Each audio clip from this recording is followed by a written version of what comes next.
So I believe this is the fourth one. Yeah, this is the fourth developer's backyard. Some people have been asking me to do this one, so let's go over it here on stream. So let's get it cracking. Let's talk about the characters. So before answering your comments and questions, it's fine. We'd like to share the background and concepts behind Giovanna and Nagoriyuki.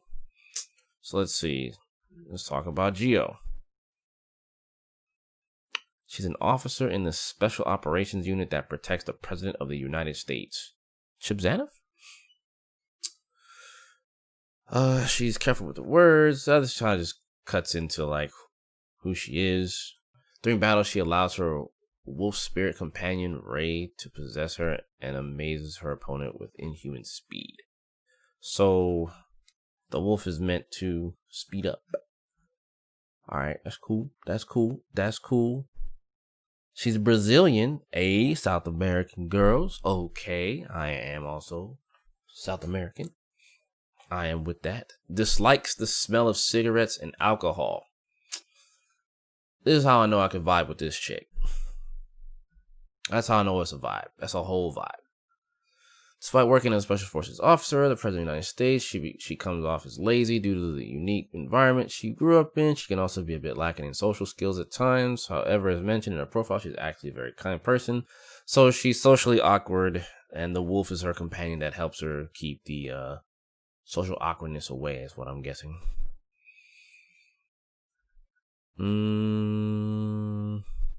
Her control feels natural, making her a good choice for new players to fighting games. We know we say this a lot, but it's really true. She also has a unique mechanic which increases her damage output as her tension gauge fills. Uh-oh. Did you notice the brief hint in her announcement trailer? She looks different here. As of now, this feature is not something that alters her controls or how she fights. To be clear, she is not a mode change character, so she doesn't have like an install. For newer players, this grants a benefit even if they don't use their tension gauge. For veteran players, this opens up a unique opportunity for strategy concerning how to use meter exclusive to Geo. I'm all about that. I intended to play her anyway alongside Chip, so this is good. Increased damage with tension. That's pretty cool. So you'll like sit on your meter to sit on, to continue doing damage versus spending the meter to extend combos.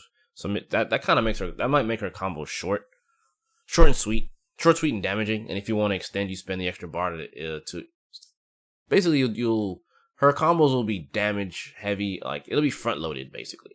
She'll have front loaded damage combos. So on the back end, it won't probably do that much, but front end, if you have enough tension, it'll do a lot. Let's see. Nagoriyuki, what are they talking about here? Vampire Samurai. Okay. Vampire Samurai. From Nigeria. Haikus and meditations. Values his warrior code of honor and tomato juice.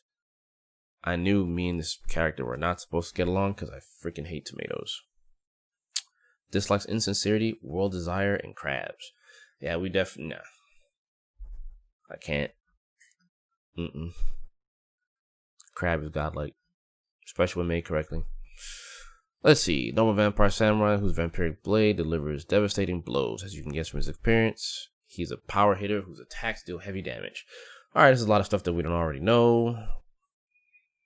Let's see here. Okay, here we go. Now we have some more information on him. So he can't dash or double jump. Okay, so he doesn't have a double jump. He still most likely has super jump. So interesting. So yeah, that is, try using super jumps or his fast movement special. So it basically uses command dash and super jumping to play around the screen. Interesting. One of his main unique features is his ability to use one special move after another. Basically, he can wreck a cancel or a special.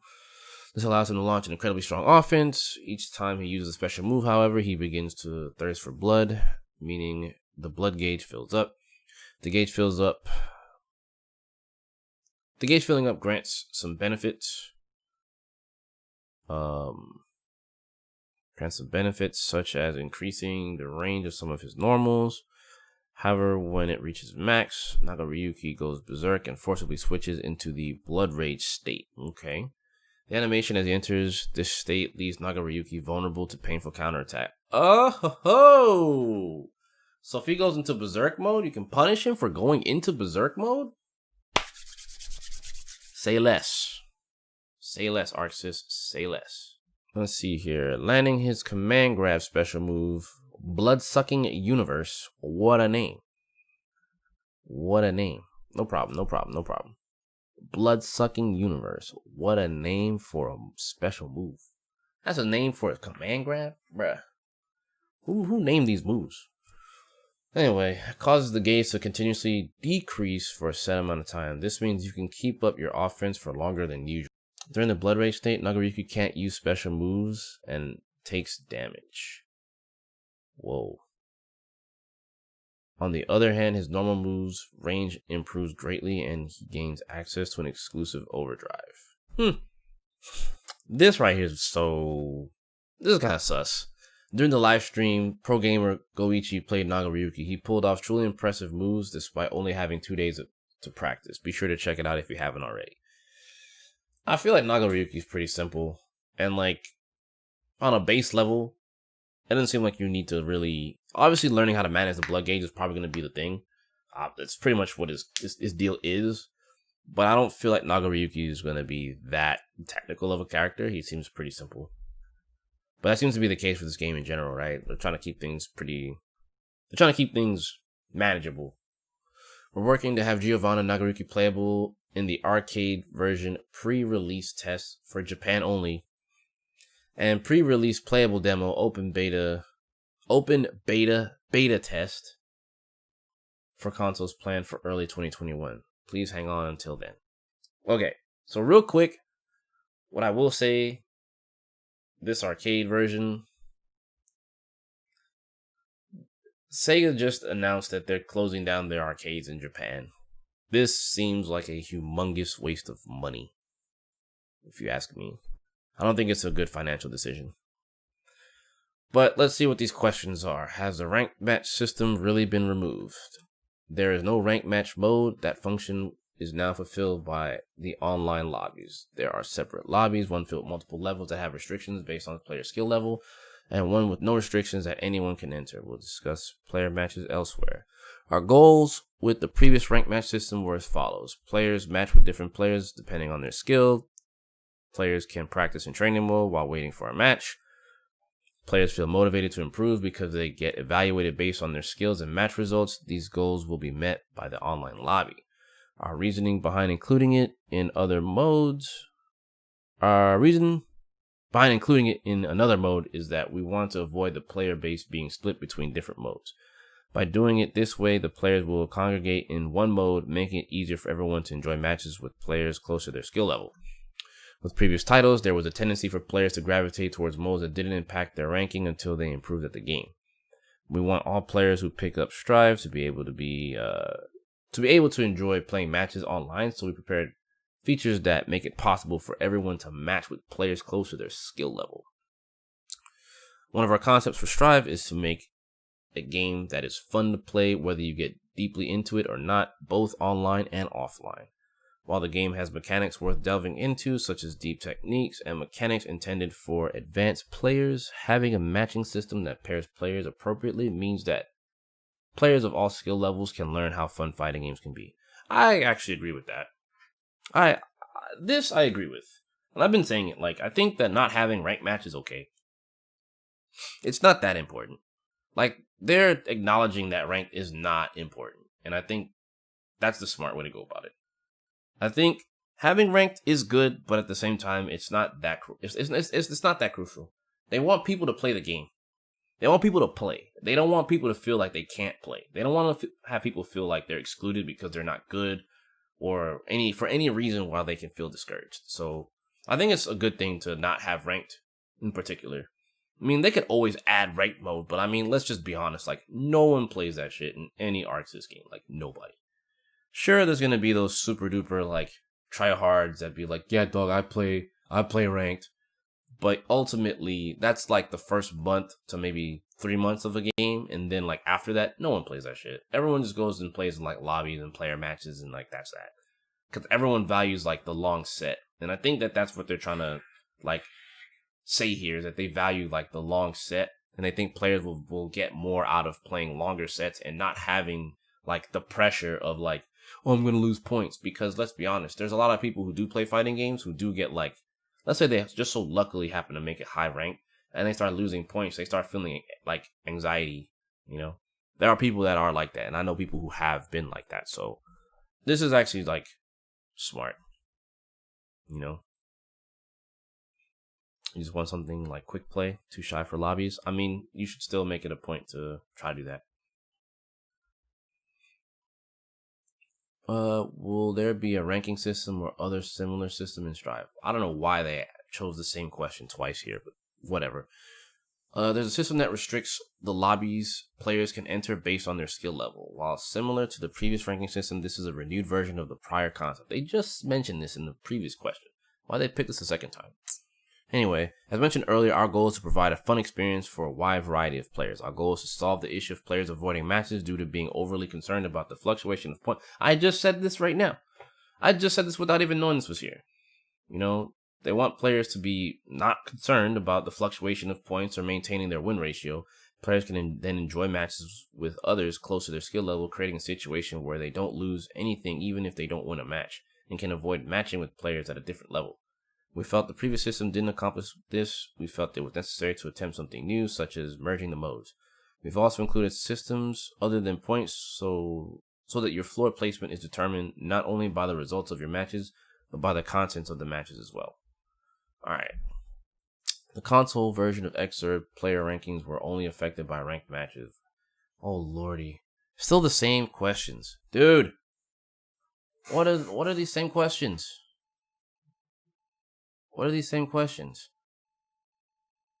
Personally, I'd be happier if there was an option for long sets rather than only a best of 3 that would impact your ranking. We don't currently have plans for long sets that impact your rating. I also enjoy that system personally, but having ranks impacted by repeated matches between the same players could potentially disrupt the balance of the ranking system. I agree with that. However, we have plans for a point and ranking system separate from matchmaking that allows players across the world to compete with one another. We'll share more information about the system at a later date. That sounds like tournament stuff. That sounds like events. Like, that sounds like an event system versus a regular thing. You know?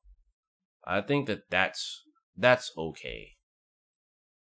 You know, it's like I said. I feel like having the ability to play without any, like, loss of something, you don't want players to play with that anxiety, man. Too many people like play like that, and then like I said, it's not good on people's mental health, especially in the current state that we're in. So I wouldn't be surprised if this question here is based on events.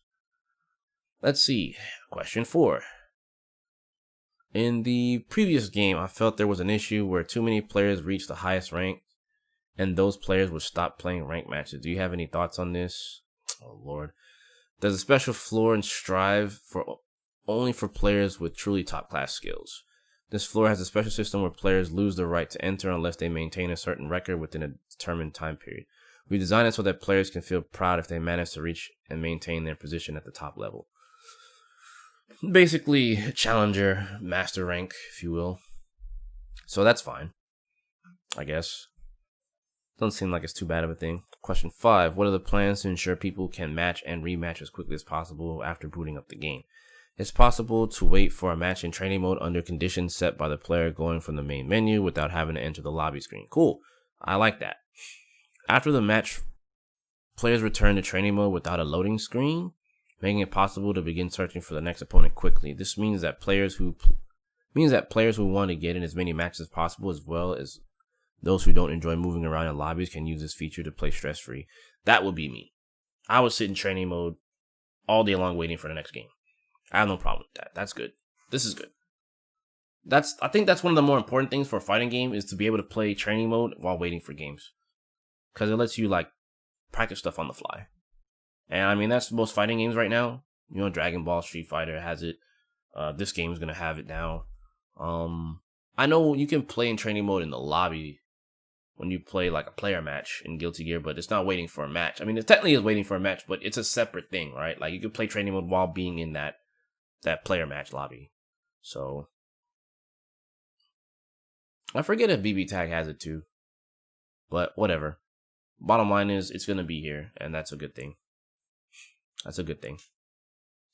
Here we go again with the lobby system. Gosh, these online questions. I'm curious about the lobby system. Question 6. Extra lobbies, as well as those in other Arc System games, had miniature arcade cabinets and battle kiosks to organize players into separate areas and allow them to identify whether or not a match is going on. However, Strive's lobby moved away from the kiosk and allowed players to begin matches wherever they wanted. This unfortunately resulted in large crowds forming in a single area to the point to where no one could tell who matched up with who during the closed beta testing event.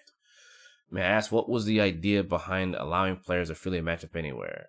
The answer: we've had the idea of letting players match freely by coming into contact with other battle-ready players without using something like an arcade cabinet, even while making prior games. However, as I'm sure you all know, during the closed beta test, this caused many issues and was difficult to initiate matches as a result. And they apologized for it. We reworked the system after the closed beta test, and currently battle-ready players move to a fixed position in the area. You'll be able to see how it works during the next beta test. Okay, so that's going to be another beta test, obviously, on the way next year. So it's pretty obvious they're probably still testing the netcode. Here we go. Question 7. We know that Strive will have crossplay between PS4 and PS5, but we don't know whether PC will join in to create a unified player base. Members of Arc System Works have stated that they want crossplay to become a standard going forward. So what is Team Red's feeling and current situation on PC, PlayStation crossplay in terms of Strive? We've received a lot of requests from the players regarding implementation. Implementing crossplay between the PC and the console versions, right? However, there are many problems that need to be overcome before it can be added into the game. At this time, we've decided not to implement crossplay on release. However, we are looking into implementing it in the future. And I said this before. Let's see here. That's the end. So the next trailer is January 1st. We're currently switching for topics to discuss. Too many questions about online. I think people should be asking more about how's the development of the rollback. Has it been tested? I think that's more important, if you ask me. So here's the thing, right? And I've been saying this countless times. Everyone keeps crying about this right here. Crossplay. Look, I feel like it's important that ArcSys gets the netcode right first and foremost. And like the next version of the game can have crossplay. I think the most important part right now for Strive is it to come out, it'd be a solid release with good online. And then when the next one comes out, the online code can be strengthened. And then you can have the crossplay features that you're looking for, you know? But I think trying to ram it down their throat about crossplay, like, it's good. I think that it's pretty apparent that they know that it is important. You know, otherwise they wouldn't have held off on the release on top of reworking the netcode, you know? But like, they need to fix netcode is first. That is first and foremost. Like, look at what Capcom did, right? It's their first time implementing a crossplay system for Street Fighter V, right? And it's not the best, it's not the worst, you know? It's definitely not that great, you know? And there's crossplay between like KI and other games like that, but it's still like, it's just enough, you know what I mean? It's not an all-encompassing like, say, Street Fighter. So I'm pretty sure in knowing that Capcom's made their mistakes with that, I'm pretty sure they're looking at that and they're more concerned, and I knew it, that they'd be more focused on making sure that the rollback is on point. I'm sure they saw the feedback from Plus R and were like, all right, if we can get Strive to be like that, it's a dub. Like, there's no losing in this. Now the next step after making sure that it's as solid as Plus R is to go for crossplay for PC. And once they do that, that's I feel like that's more so winning than trying to get them to forcefully do it right now and then have all kinds of hiccups and mistakes. When like, I think it's just okay for this version, just for the first one. Like, just for the first version, it's okay to avoid all the pitfalls of Capcom. It's actually okay. So that's my take on that. Hopefully the PC port is better than XR since it's getting bodied by Windows 10 right now. Sure.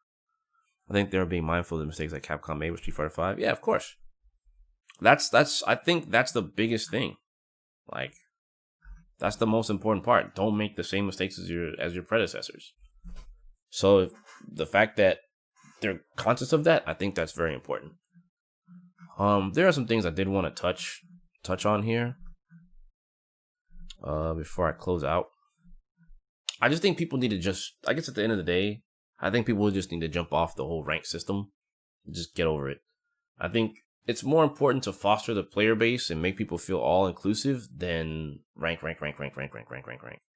Like, the fact that they have like a lobby area for you to get into if you put in the work, and if you have to work hard to stay in there, that's good enough. I think that's a testament to you playing the game a lot and improving and staying within that upper echelon.